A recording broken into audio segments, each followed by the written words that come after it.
Hey all, quick update on the Synergetics UberSnath. I don't think I'm going to be producing it.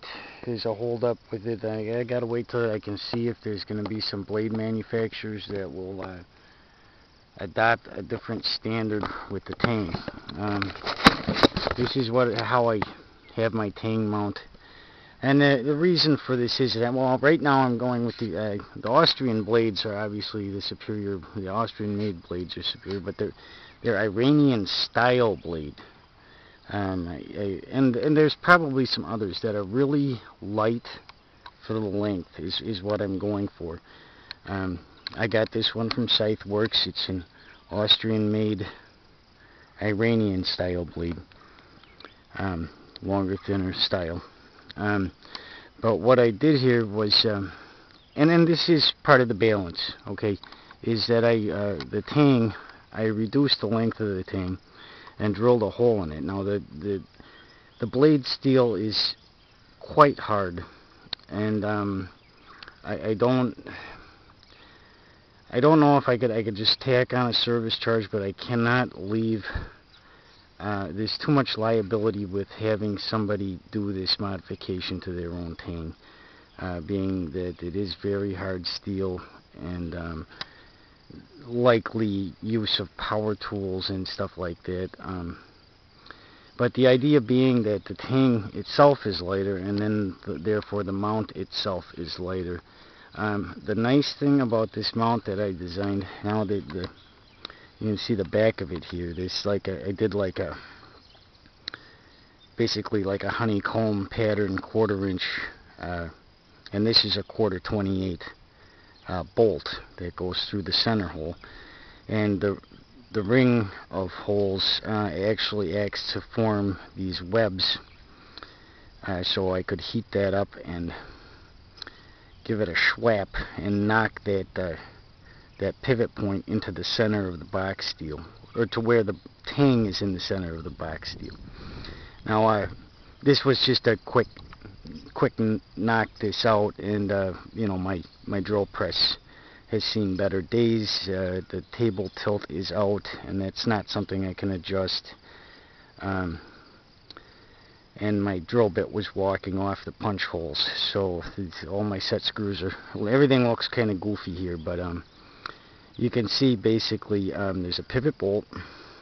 There's 2 opposing haft screws, haft adjustment here and here, and then there's 2 opposing lay adjustment screws, or 2 pairs of opposing lay adjustment screws, and that kind of gives a 3rd axis adjustment. But the nice thing about this is you can, once you get your settings, you set these up in red Loctite, one of the pairs, one of the haft adjustment screws, and you loosen the other 2 to pull the blade to do a peen or, maintenance work. And then you can throw your blade right back in there, and it has memory. You're not messing with wedges or, abstract settings. You just tighten it back up, and bingo, you're on. I like that about it. But keeping this end of the scythe light is a huge part of keeping the scythe itself light, so that I can reduce the amount of energy lost to reversals. Now, these are the bicycle grips I'm going to be using with the UberSnath if I do produce it. Running a gray powder coat. This end I do not have a bicycle grip on yet, because I'm going to be installing a press fit brass counterweight, 5-ounce counterweight, and that's going to balance the snath. Now, the ergonomics of this I found to be extremely advantageous in that a standard snath, many of the other types, seem to cause a bit of a discomfort in the left shoulder if you run too close to if you drop your windrow too close to the edge of the previous swath. Now, with this configuration, I'm reaching and shifting my weight. I'm cutting a quite wide swath from my height, and I'm dropping my windrow in the currently being cut swath without any discomfort to the left shoulder. So that was the goal, and it's working out good. Now, when I get the counterweight in here and get the bicycle grip on, I'm going to do another video. So I'm going to keep this one kind of short, but just to go over the angles, because like I said, I don't know if I'm going to produce this, and I don't know that I would really discourage anyone from trying this setup. But if you like, you know, like I said, this was just a quick bang out, but it's supposed to be perpendicular. It's a little bit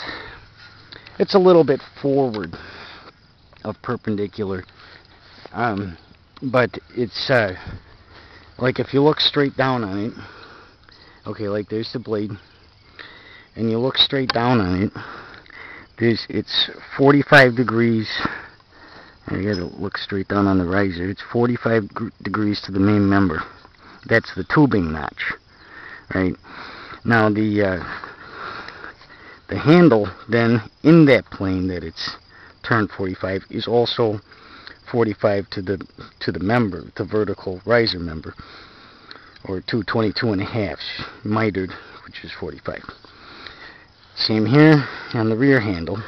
Okay, it's 45 out from the main member, but now looking down the snath at the blade, you can see that the rear handle, or what they call the upper handle, this one, is 30 degrees down from the blade, and it's the basic configuration. Now, the grip of the upper handle, or the one, you know, towards that gets the counterweight, is not like this. Okay, it's like this. Okay, see, it's like an overhand grip, thumb towards the main member. They're pointing towards like your belly button. And then I gotta switch hands with the camera. And then the front one is just what you would think, but both handles point towards the side of the blade. I did that for reasons of balance also. The scythe is very well balanced.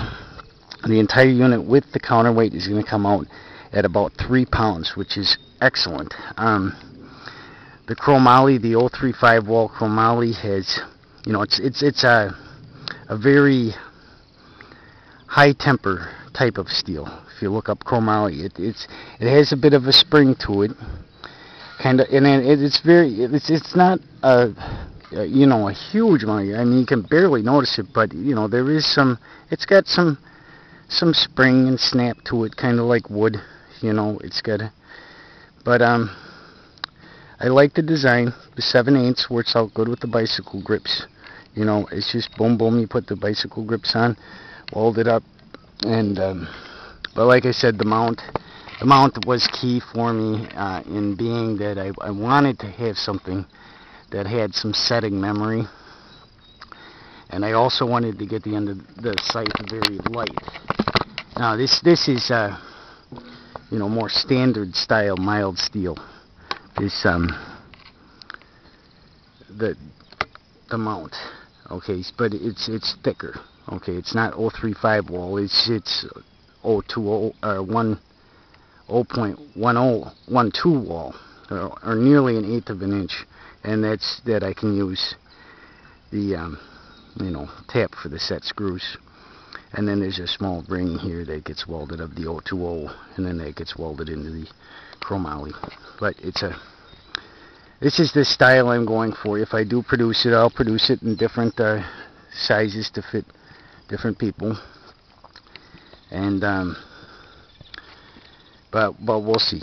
You know, it's like I said, it's kind of contingent on blade manufacturers adopting an alternate standard where they'd have the old style with the nub that sticks out.